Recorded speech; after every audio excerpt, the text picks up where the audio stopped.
भारी दिख रहा बीजेपी का पलड़ा।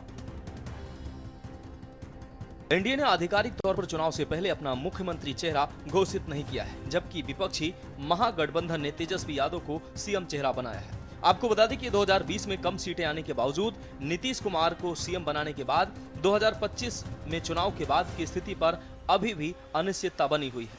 यही कि क्या बीजेपी जीतने पर उन्हें ही सीएम बनाएगी या अपनी पार्टी से किसी को आगे बढ़ाएगी। बीजेपी सबसे प्रभावशाली घटक दल है, लेकिन जब तक वह खुले तौर पर मुख्यमंत्री पद के लिए किसी अन्य चेहरे को सामने नहीं लाती, तब तक चुनावी जंग का मुख्य चेहरा नीतीश कुमार और नरेंद्र मोदी के इर्द गिर्द घूमता रहेगा, जिसमें बीजेपी का पलड़ा भारी दिख रहा है।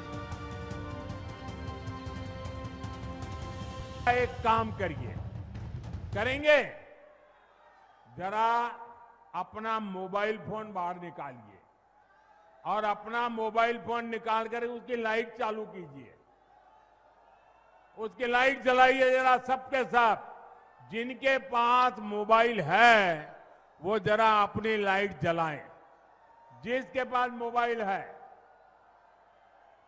अच्छा आपका लाइट जल रहा है।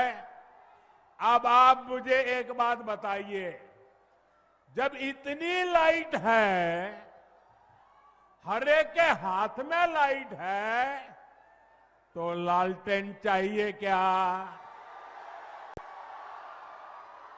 साथियों, पूरा देश आपको सुन रहा है, देख रहा है। बिहार को लालटेन और उसके साथी नहीं चाहिए। जेडीयू की कैसे बदल रही बड़े भाई की भूमिका। पिछले चुनाव में जेडीयू गठबंधन में बीजेपी से अधिक सीटों पर चुनाव लड़ी थी, जो उसे बड़े भाई का दर्जा देता था।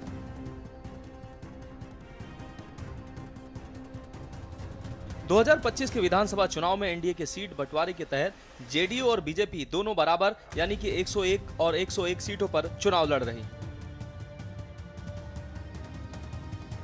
ये बदलाव स्पष्ट रूप से बीजेपी के बढ़ते राजनीतिक कद और जेडीयू के सिकुड़ते जनाधार को दर्शाता है। 2020 के विधानसभा चुनाव में जेडीयू की सीटें 43, बीजेपी की सीटें 74 थीं।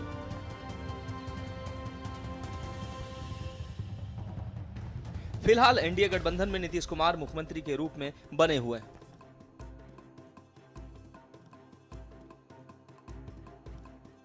नीतीश को स्थिरता और अनुभवी चेहरे के रूप में पेश कर रही है। चुनाव बाद तस्वीर बदल भी सकती है। आपको बता दें कि बदलाव को पिछले चुनाव में आरजेडी के खिलाफ जदयू के कमजोर प्रदर्शन के कारण एनडीए की बदली रणनीति के रूप में देखा जा रहा है। एनडीए के रणनीतिकारों का कहना है कि इसी को देखते हुए अब की बार आरजेडी के खिलाफ जेडीयू को छोड़कर 3 अन्य सहयोगी दल 87 सीटों पर चुनाव लड़ रहे हैं। इस बार स्थिति थोड़ी उलट है।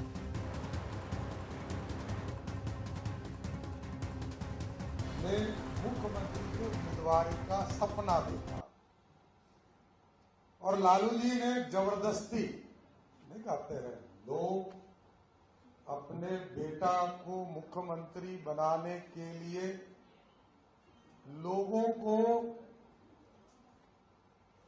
एक तरह से टॉर्चर करके, कांग्रेस को टॉर्चर करके और सभी पार्टियों को टॉर्चर करके सबके खिलाफ उम्मीदवार उतार के, चाहे वो वीआईपी हो, चाहे वो कांग्रेस पार्टी हो, सबको टॉर्चर करके जिस तरह अपराधियों का राज 15 साल तक लालू जी ने बिहार में चलाया, गुंडागर्दी करके अपने गठबंधन में मुख्यमंत्री का प्रत्याशी बनाया। और आप सोचिए, बिहार की जनता जानती है कि लालू जी और उनकी धर्मपत्नी श्रीमती राबड़ी देवी जी 15 साल तक बिहार में मुख्यमंत्री रहे और बिहार की जनता ने 15 साल तक सत्ता दिया, लेकिन बिहार की जनता को क्या मिला? लूट, हत्या, बलात्कार, भ्रष्टाचार और चोरी करने का इनाम लालू प्रसाद जी के राज में। आरजेडी के खिलाफ मुख्य मुकाबले में बीजेपी। आरजेडी के खिलाफ भाजपा 62 सीटों पर मैदान में। आरजेडी के मुकाबले जेडीयू 56 सीटों पर चुनाव लड़ रही है।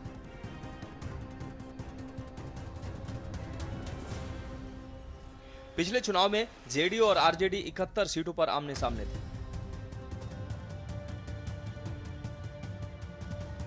लोजपा रामविलास अपने हिस्से की 29 में से 18, हम 6 में से 4, आरएलएम 6 में से 3 सीटों पर आरजेडी के खिलाफ मुकाबले में।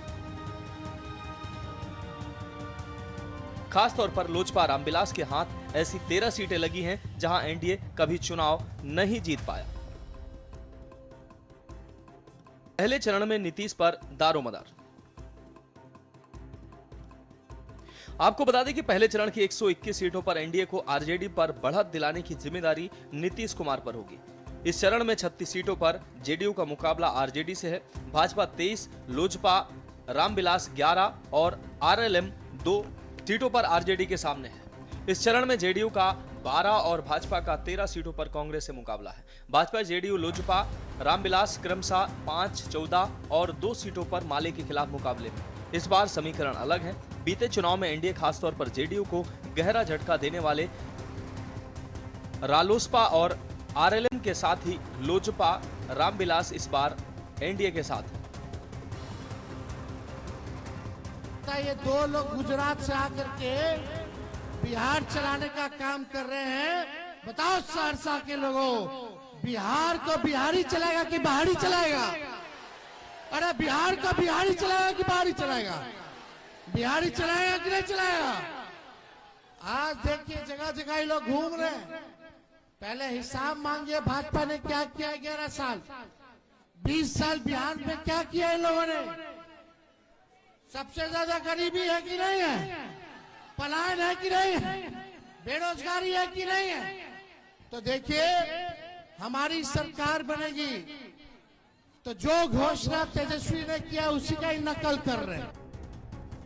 तेजस्वी के सीएम फेस बनने पर बदलेगी एनडीए की रणनीति।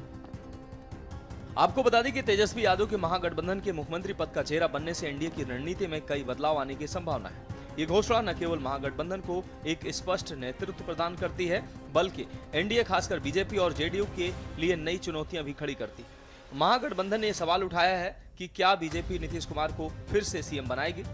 तेजस्वी ने यहां तक दावा किया है कि यह नीतीश कुमार का आखिरी चुनाव है और बीजेपी उन्हें दोबारा सीएम नहीं बनाएगी। एनडीए को इस दावे का मुकाबला करने के लिए नीतीश कुमार को आधिकारिक और सशक्त रूप से सीएम चेहरा घोषित करना पड़ सकता है, ताकि जेडीयू के वफादार वोटर्स में कोई भ्रम ना रहे। दरअसल एनडीए तेजस्वी की युवा ऊर्जा और परिवर्तन के नैरेटिव का मुकाबला नीतीश कुमार के अनुभव और सुशासन की छवि पर जोर देकर कर सकता है। वहीं बीजेपी के नेता यह प्रचार करने में जुट गए हैं कि अगर तेजस्वी के नेतृत्व में सरकार बनी तो बिहार में फिर से जंगल राज का दौर लौट आएगा, जैसा कि 1990 से 2005 के बीच था। एनडीए इन मुद्दों को उठाकर विशेषकर मध्यम वर्ग और उन वोटरों को लामबंद करने की कोशिश करेगा जो कानून व्यवस्था को लेकर चिंतित है।